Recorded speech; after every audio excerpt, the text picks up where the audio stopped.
Live, it's going to be Truth CTF Endpoint taking on Swedish Foursome. Now, if you're out there, as you heard the guys say before, make sure you tweet in the stream using the hashtag HCS. It's going to be a wild and wonderful weekend, ladies and gentlemen, and I'm very glad you can be joining us here today. Kicking things off, Endpoint's POV, the man, the myth, the legend himself. It's going to be Buck 20, 1, 2, 3 bodies hit the floor, Mike. Yeah, they're almost all dead. Instantaneously, all 4 down, and the flag is moving all the way to pink side. You'll see them choking the spawns here over by pink 1, forcing the spawns across the map by that car side. And you're going to see Morgan just stay alive here, get that help from Buck 20, running the flag into the base. And look at this teamwork right here. Just a complete, absolute demolish to get that flag back and cap flag number 1. Perfect teamwork to swiftly make that flag back without any problem at all. Yeah, it was a very nice, quick, cheeky bait and switch. As you saw one player moving the flag, he did get half shields, he pushed back, and then all of a sudden his teammate just came in, collected, bang, back of the net. There you go, 1-0 in about 45 seconds. So looking at this kill feed, I'm seeing a lot of EDP, meaning Endpoint.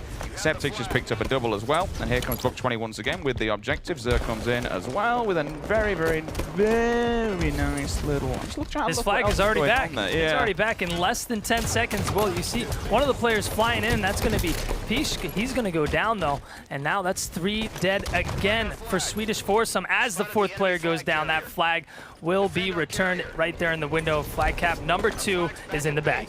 Yeah, it's going to be, this is probably how this one's going to go down, guys. As you can see, we're playing with veteran players here. They know what they're doing, they know how to get the job done, and at the moment it's just Slay City. It does go down, he's managing to stay alive. Finally, they get him out of the base, which is good because you need to keep clear. Mike, at the moment, what's going wrong? For me, definitely the slaying power.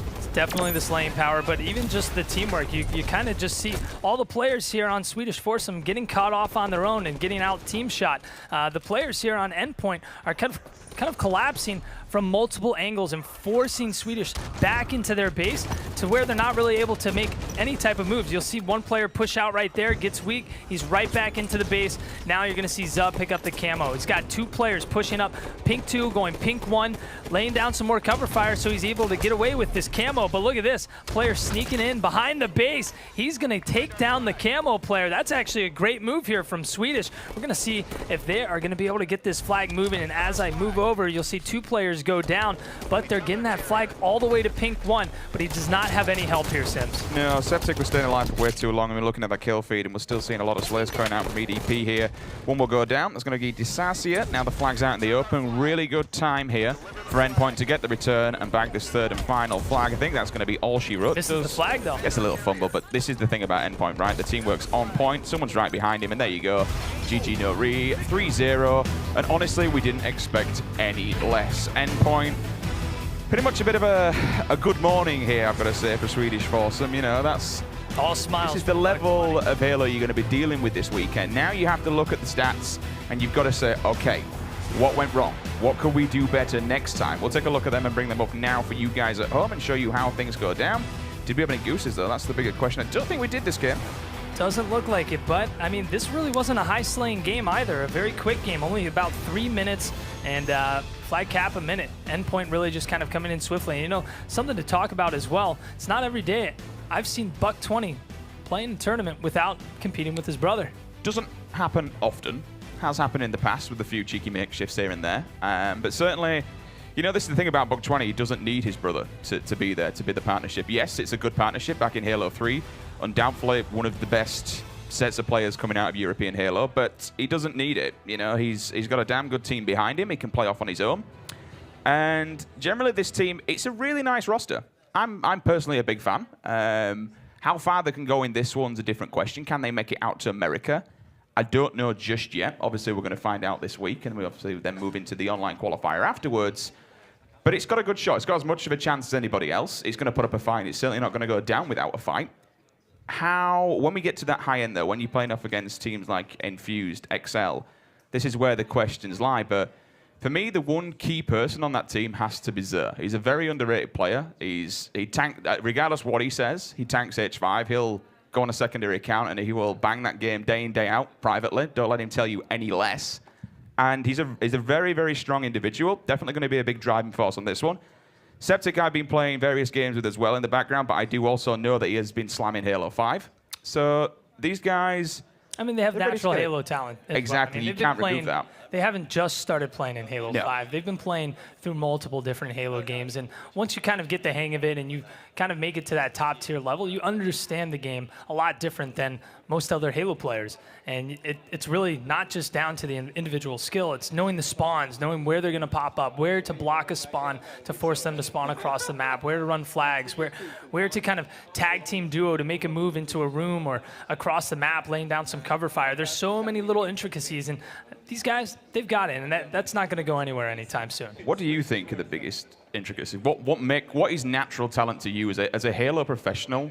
What do you need to kind of move up to that level? What do you bring? Even if you're not playing for a long time, I don't know, you back off and go do another game for a year and come back. What are those natural abilities that you bring to the table? I mean, it comes down to the quick thinking. It's like that with a lot of different games, but quick thinking when you're able to take a lot of tasks in Halo. You've got to be able to think of where this player is spawning, but not just that, where your teammate's moving right now. If you need to get a few shots here and then make a swift move over to the right side and make a move over into the base with your teammate. It's not just this slow, it can be slow and methodical, but a lot of times in Halo 5, you're playing a very fast-paced game, and you need to think quick and be on your toes and constantly be moving. And once you kind of have that, you don't really lose it. Yeah, it might take a little bit to kind of kickstart the engine sometimes if you haven't been playing for too long, but I mean, just watching this squad here play right now, I mean, you can kind of tell they're already they're in high gear. Here's a question for you then, just while we get this next one underway. When you're talking about Halo 5, I mean, when we look back at Halo 2, Halo 3, you could see people getting spawn trapped. Like, North American aggression is something that has always been above European Halo. In Halo 5, knowing the spawn points as such and locking a team down into spawn, how imperative is that? Is that one of the big things of Halo 5, or are there things beyond that that kind of take precedence? Because back in Halo 2, Halo 3, you could lock a team down. You could completely just smash them and keep them in spawn while doing objective, doing the slaying. How much of a precedence is that in Halo 5 these days? Yeah, I'd say in Halo 5, you have to be right on top of their spawn constantly. I mean, you look at maps like Plaza, where you're constantly moving, especially like Eden. You want to be looking at these spawns where players are going to be moving out of, and you don't essentially need to go and sit on top of where they're going to spawn because they're not going to spawn there. You just want to have a good sight line to where these players are going to be kind of filtering out of a room or filtering out of a base, filtering out of a hallway. And talking about a map like Coliseum, if they're filtering out of a cave, you know they're hiding in that cave. There's only two ways out. You're going to lock it down and make sure they're not going to escape. But Coliseum Slayer, we've got the sniper rifle, we've got the rockets, kicking it off here with Septic in observer mode, heading straight for that sniper as well. We'll see if he's going to do anything with that. And this is kind of what we just touched on a minute ago when we talk about spawning. This could be a dangerous one because when you pick up sniper, if you're hanging around here, go up to S3, you can get a lock on that elbow corner. Now, sniper's going to be off for just a second, looking to see who's got that one. You'll be able to see the weapon pop up in someone's feed on the left-hand side, and there it is. Back pocket of Septic. Tex 1 doesn't find the shot. There's a player moving out onto bridge. Bangs another one, but unfortunately not finding the faces just yet. Needs to be careful, though. We can see on the observer that he does have two players to the left. Now his teammates there. He'll definitely be there calling that one out so they can work together. Puts away the sniper rifle, which is fine. Opts for the DMR. That one player is going to be one shot. Easy takedown here for Septic. And I like that. Listening to your teammates. Now he's going to move to Pyramid. And look at the mic. Here comes the aggressive push. They're moving as a team. They're going to try and lock them back. Looking for these spawns. 9-1 in the meantime, and here they come. Whiffs one for just a second. Panics. Does get a manage at least to get that shot off. And now he's going to run away. But if he'd have just played that for another second, it's all ifs and buffs here as we look at this one. I think it's not triple kill from Buck 20. Yeah, but just look at this. He's got two teammates pushing over back towards that blue base. One player has rockets, and they just cleared it out. It's 12-1 right now, and you're just seeing Septic really hold down this snipe tower area, and all other three players on his team, they're kind of just filtering back and forth. Look at this. 3 more down. Septic barely staying alive here, but look at the kill feed. That player's going to go down immediately, and now they're just looking back over at blue. This is a back-and-forth game right now. Or, sorry, not back-and-forth game. I mean, they're just keeping this team spawning back and forth from red base and blue base, and there's really not much they can do. You can tell they're playing a little bit timid. They're a little bit scared because they only have 2 kills right now. There's not much you can do when you have teams just constantly putting their sight lines on you and constantly getting you weak and you're damaged. It's so hard to push out. You know this game better than anybody. Where Septic's rotating between now, just moving between Pyramid, S2, Snipe Spawn, how important is it that he dies? When you're looking at the opposing team factor, how badly do they need to kill him because of where he is perpendicular to where they're spawning? Incredibly important. And, you know, just by watching him here, yeah, he's not getting a ton of kills. Yeah, he might not be dealing a ton of damage, but he's just that nuisance that the other team has to really watch out for.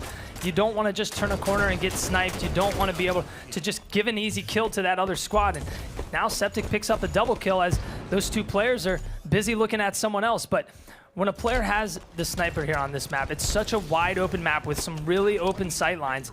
Any moment you could get picked off. So this is one of the most crucial players that you need to take down when trying to regain map control. Does finally go down, but to be honest with you, we're just wandering around and have a bit of a laugh on it. Decided, you know what, I'm going to move away from snipers now and now, because at the moment it's cleanup duty. Cleaners are mopping up kills. One player's getting chased. Doesn't actually get the trade off, I don't believe there. 29-6. Obviously, there's not a great deal we can say here, guys, but what we can do, Mike, is you can talk about, when we look at the Swedish Foursome, the things that they need to be doing. What's going wrong here? Why are they just getting... I mean, fair enough. You've got 4 damn good players on the opposing side. Let's not take that away from them. But where are the little nuances that they need to be making advantage of? What are the little things that they should be doing to try and stop the bleeding? I'd say, real quick, to go back to that topic, with Swedish Foursome, it could be their first time playing here on main stage. I mean, you see these teams, you see new players come into the mix, and, you know, it's really hard for these players to kind of put up a good fight, put up a massive battle against players that have been around for so long. It's a good learning experience. It kind of gives you some insight on how you need to play, what you need to do, and really just go back and watch your own personal gameplay from this match. Go back onto the stream, see what you could have done better, see what that team was doing against you. But, I mean, we're looking at a 39-8 scoreline right now. That's a pretty brutal scoreline. I think I saw a double goose as well, which was worrying. I'm sure we'll be able to see at the end of it. But yeah, I mean, bigger picture here, it doesn't matter. You're up on main stage, right? Last night we did a few cheeky games there, and it feels good to be up, man. It feels good to be on that stage. I mean, it's open bracket, anything goes here. Finally, sniper control now. Let's see if they can do anything with this. He's got 3 bullets in the chamber. Rivos. Now, I was speaking to Lethal earlier on, and he was saying Rivos is someone that he's been playing against since Halo C, so he's certainly not, he's not an amateur in the grand scale of things. He's been playing Halo for quite some time, but being here, it's all about fun, man. It's all about enjoying yourself, getting up on main stage, and just cracking on with some open bracket Halo. And once again, to everyone out there in the Twitch stream who's going to be joining us all this weekend, everyone out in the audience, all the players, we thank you, because this is going to be a belting event, and it's just so good to see people, European Halo, turning up when it matters most, and the most important thing, there's no gooses in play. There we go. Couple breadsticks, but you know, at least you got that kill. We're at 50-13, a very well done steak there, but kudos to Endpoint. Yeah. Definitely feeling confident, feeling good. If you're on Swedish Foursome, you know, like I said, you want to just go back, take a look at the stream, take a look at these matches and see what you guys could have done better. You know what we can see from this? Who's the biggest stat padder? Who's the biggest matchmaking kid? Who's got the most kills? Let's have a look. I can, in fact, I've just seen that, but I guessed who it'd be. There you go. Thinks he's playing matchmaking again. He's going for Wonderboy's Champ 1. That's what it is. Oh, in fact, no, he's Champ 2 now. Naded took Wonderboy's Champ 1. Don't let him tell you any different. Yeah, Naded's holding that we call him Wonder Chump these days. Not Wonder Champ, Wonder Chump. But, you know, I've got to stand up for my boy Wonder Boy. No, don't. We did have a good casters match yesterday. Don't talk about it. No, we got Wonder Boy, are you in the stands anywhere? I mean, we had a pretty good match, a pretty good casters match. You got wrecked yesterday. I know you wrecked me as well, but that. I'm gonna say that truth, that double beat down on truth. I know there's a nice video coming soon. Yeah, we won't allude too much to it. It's best to save the action for later on. Yeah. It was a good game, actually. It was a great. To be fair, it was a great series. Okay. It was a great series. I'll take that. No, so there you have it then. Spoilers, though. 2-0 to Endpoint, moving into map number 3, which I believe is going to be Stronghold on Plaza. Any saving grace here for Swedish Foursome? You know, you just got to take as much as you can from this. And obviously, after kind of the beating you just took right there, you just got to look towards that positive side. Try and take in, try and learn. That's all you can do right now. I mean, it's like going up against Team Infused on main stage for the first time. You're competing at the tournament. I mean, you're probably not going to win that, but you know, you're going to enjoy playing these top players. I mean, I remember when I first went to my tournament, and my very first tournament. How long ago was that? I got wrecked. I got completely wrecked. But you know what it did? I got wrecked so bad, I was like, there is no way I'm going out like this. What was your first ever placement? Oh, man. The exact placing. I don't talk about mine. I don't know. I know yours.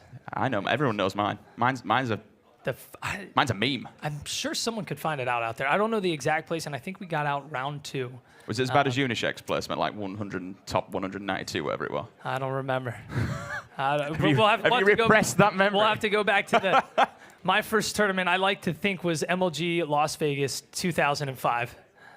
That's what I like to think my first tournament was with Elamite Warrior. It was a good tournament. There's another trash player these days. Anyway, let's take a look at the series layout, show you guys at home. What's going to be map number 3? I believe it's going to be Plaza Stronghold. Yes, it is indeed. I feel a 100-0 coming here in the way of Endpoint, but we do know Plaza Strongholds, anything goes. Certainly. Well, I mean, you were talking earlier about how Halo 5 is so fast and quick pace. We're probably going to be seeing some of these players from Swedish getting killed right off spawn, not really being able to move too much. If we see Endpoint really kind of just keeping up that aggression, just like they were here on Coliseum Slayer in game number 2, it's not going to look pretty. What do you weigh more when it comes to Strongholds, rotation or slaying power? I mean, a little bit of both. You can't just say one. Okay. You need a little bit of both. Reason why? Reason being? I mean, you got to be more. Come on, try to break this down a bit more. You got to be more versatile. You can't just be. I mean, in Halo, you have to be incredibly versatile. Like people say, oh yeah, he's good with the sniper. He's good at doing this, but that's not all he is good at doing. If that's all he was good at doing, I mean, he's probably not going to be a top player. You have to learn so many of the intricacies and be able to, rotate and be able to lock it down, be able to hold back and keep those players from pushing up. I mean, there's so many little things. I mean, right here, Septic, he's kind of playing a little bit aggressive, and then he backs it up, and then he starts playing aggressive again. A little bit of a bait and switch going back and forth with his teammate. So I think he played that phenomenal. And then you've got Buck20 now kind of just finishing it up. He's got the shotgun, picks up the kill, goes for the double, going for the triple. Is he going to get it? Yes, he's got it. Buck20. Who's the better brother? This is not nice. Who's the better brother? We're talking personality or are we talking player? I'm talking player. Player, Buck20. Buck20. Hands Pretty down. much a bust then. No, they're both as good as one another. They're both cracking players and cracking people as well. It's been a pleasure, obviously, working on this project and working in Halo for a while now, working with them both. Buck20, though, still keeping it at it, still going strong. Another player jumps in. Shotgun does find its mark second time round. Doesn't stay alive too long. Picks up a killing spree as well. Triple cap in full effect, and we did say this time could just rock and roll and keep on going. Beatdown comes nice in. Play here. But, unfortunately, as everything else with this team, it gets answered back. They're going to stop it for a second, so they're not actually going to get 100-0'd. Come on, Morg, make the jump. Backs off for a second. 2 players down bottom mid. Gets slaughtered instantly. Buck20 comes in from above. Death from above time and time again. Top middle control coming out of Endpoint here, looking down. Now he's just playing style points. Yeah, I mean,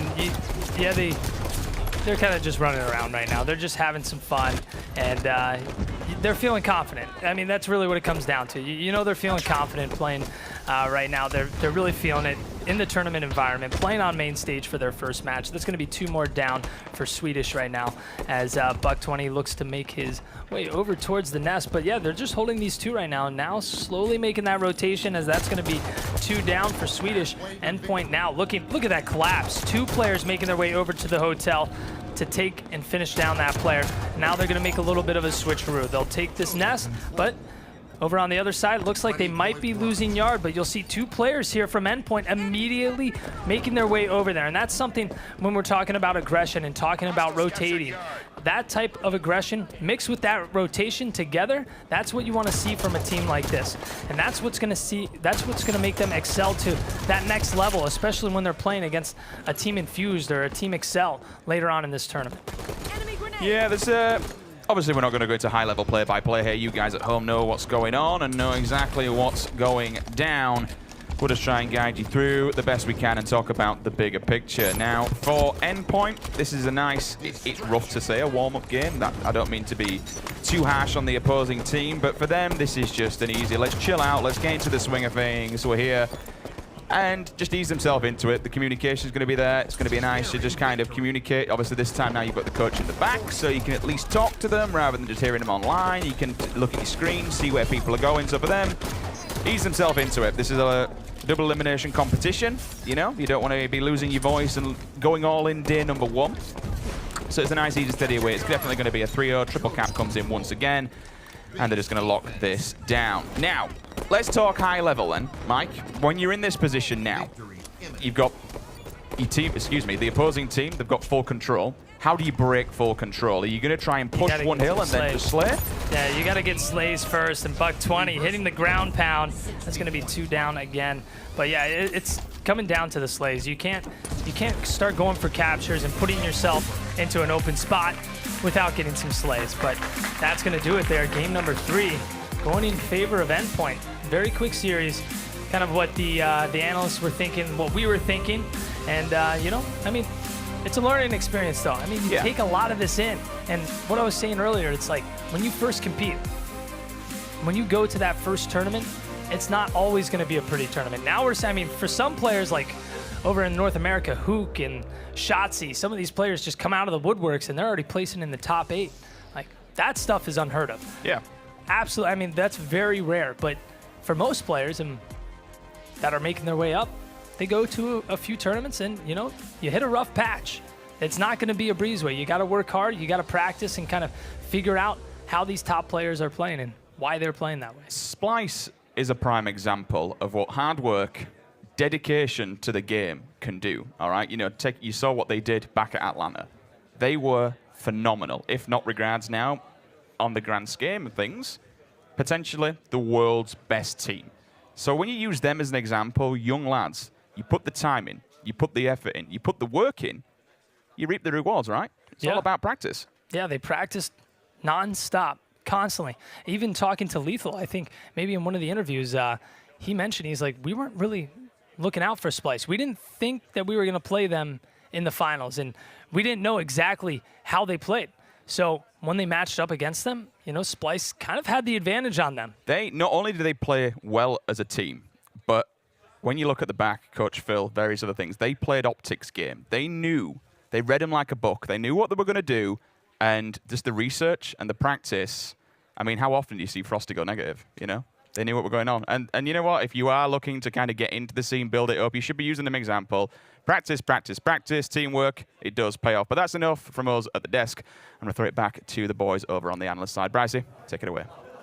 All right, thank you very much. Well, it's been a bit of a one-sided affair, as we thought it might be going into this next game, but let's kind of break down some of the positives maybe we can pull out of it here. Endpoint certainly set the tone for this one. Yes. I think if you were wondering if they were going to win that series, they won it very handedly. Okay, a lot of hand gestures there to break it down there from Wonderboy. Onset, what do you think? I mean, Endpoint was certainly on point, which is very important, and they're going to be moving onwards in the tournament. But on a more serious note, gesticulations aside, man, had to be careful how I said that. Pacemaking Pandas, I mean, oh no, I did it. It's because of the panda Endpoint, sorry man, you put me off. It's my bad. Former Pacemaking Pandas, Endpoint. Obviously, you just made a bit of a statement there. We can see the map results, 3-0, 50-13, 103. They can't really take too much away. As I said, a nice warm-up series for them. It certainly was. Let's start there. Let's start map 1. Let's talk about map 1 a little bit. And it was over so quickly, I had to actually double-check that we actually played the first map. It was kind of crazy, right? This is exactly what you expect to see from a higher-level European Halo team. Yeah, I mean, you can attest to this, Bryce, from our casting games yesterday. When you have a team around you that slays so well, really? that case would be me on your team, and a player who can do really good objective work like all the Pacemaking Pandas or Endpoint can. In that case, that would be you in the class of games. It's really easy to end a game really quickly. I mean, that one was a very swift 3-0. Swift slays coming through. They got the cutoffs. They ran the flag the right way. They were blocking spawns. It was just perfect truth, capture the flag gameplay. Yeah, I think that's pretty much what we expected, right? We knew there was going to be a dedicated, kind of cohesive team. It's not a lot of challenge. If you're winning all your gunfights and you've got all the cuts, it's going to be a quick game. All right, let's move on to map 2 then. And talk a little bit about that one there. Yikes. I'm going to let you talk here, Onset. 50-13, Buck 20 picked up a triple very early on, and then it was just, you know, it was domination. Coliseum's a very difficult game type. Even at the top level, if you don't control the rockets and the snipe off the start of the game, you can find yourself down a big deficit. And when you're going up against players like Septic, Buck 20, you know, all the players on this Endpoint team, they know how to use them. When you're a slightly lesser team, you know, no disrespect to these guys, maybe on the first event on the main stage, it makes it even more difficult, you know. Yeah. And I'm not gonna let this slide by. I know that Wonderboy and you were just throwing a little bit of shade my way there because obviously we had a series yesterday. But I mean, my teammates, I've actually brought them along with me. Oh, yeah. This is my teammates from yesterday, so, you know, thanks to them. Interesting. But I mean, I played pretty well. I mean, just trash, saying, by the way. I actually am playing pretty. I played pretty well, so I went to. I don't know, I outshot you. I remember that happening. All right, let's move on to map 3 Just because you then. say something, Bryce, it doesn't make it true. Well, we are going to move on to map 3 regardless. Let's talk about map 3. I'm really worried about being in between you two. But one thing I did notice, that Swedish Foursome only scored 16 points throughout the whole series, and 103 on Plaza Strongholds basically tells you all you need to know. It's a very similar game almost to game number 1, where they were getting the slays and the cut-offs. I really liked the way they were pushing that triple cap. Fair play to Swedish Foursome. They broke out at one point and got those 3 points on the board, but Buck 20 with the shotgun control. The shotgun control was a recurring theme throughout the game for Endpoint, as we see in the majority of these highlights. And really, it is tough to push into that yard when you have a player inside with a shotgun looking at you when you're pushing in, and from the rest of the game onwards, it was just all Endpoint. Yeah, and you can see from some of the clips here, all of these guys' shots seem to be already warm, and they're already hitting all their shots, so that definitely bodes well for them going to the tournament. I think that was one question mark, you know, going to the tournament, are they practiced, are their shots going to be on? They look pretty good, and they did exactly what they had to do in that series, and they come out with an easy 3-0. Let's talk about a little bit about kind of the mental gymnastics from both teams. Now, if you're Swedish Foursome, you're going onto the main stage, you've not been there before, your first game really doesn't go very well at all. You're probably already going, all right, well, let's see what we can do at other parts of this tournament, you know? And the longer it goes on, you're feeling less and less confident. You're just trying to see if you can pluck anything from it. Yes, the best thing to note from those guys was the fact that at the end of the game, they'd lost pretty handily, but they were all smiles. You know, I don't think they went into that series expecting too much. And we were discussing backstage, as one of these newer teams, sometimes when you come to these big events, playing a team like Endpoint early on can actually be kind of beneficial, because you get to play against a team who are going to be placed in those top places. You get to learn a lot from even a short series like that about how they're playing, how they're pushing. It can be difficult sometimes, like some teams can take it badly, but those guys up there, you can see they were all smiles. They used it as a learning experience, and that's all they could really do from that series. So credit to them.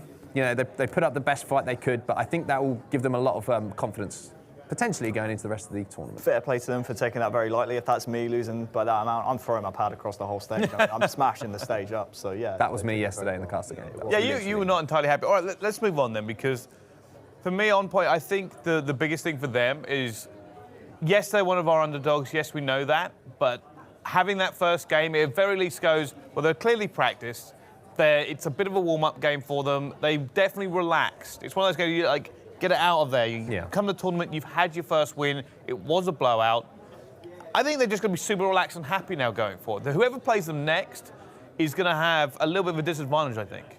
It's very true. Those guys are going to be feeling confident. It's always good to get a game like that and get used to the main stage as well. You know, you don't want your first game on the main stage to be one of those massive matches where it all, you know, is all on the line. So the fact that they can get used to playing up there, get used to the closed servers, things like that, because of course, you know, we're playing on closed servers here on the main stage, so it's a different Halo. It's a wonderful Halo. Well, it's even small things like just working out, you know, how far your teammates are away from you, you know, how's your comms going down. Do you feel comfortable just with his sitting position, right? And they had, you know, 3 maps to figure that out. So next game they come against, none of that's going to matter. They know exactly how they want to play on that main stage. You know, the lights and the crowd aren't going to affect them either. They're limber, Bryce. They're limber now. A bit stretching, a bit loose. Limber. Flexible, mental gymnastics, also physical ones. Yeah. Physical ones. I don't think they were doing physical gymnastics. I think I would have we couldn't see them during the game. We can do some jumping jacks if you want. I'm down.